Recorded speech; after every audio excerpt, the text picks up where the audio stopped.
Hi, welcome to Tanio TV. I'm Emma and I'm going to be making some stars. To make the stars you will need some sticks, some string and some scissors.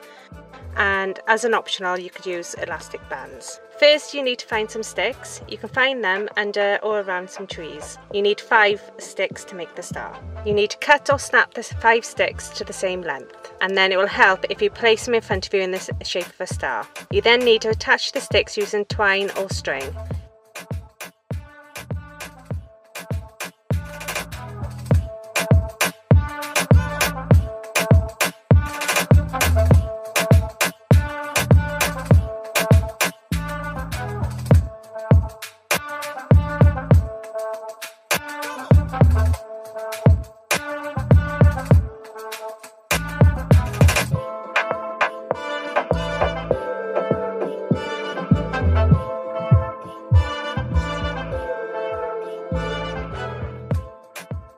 If you find this tricky, you can use elastic bands like this.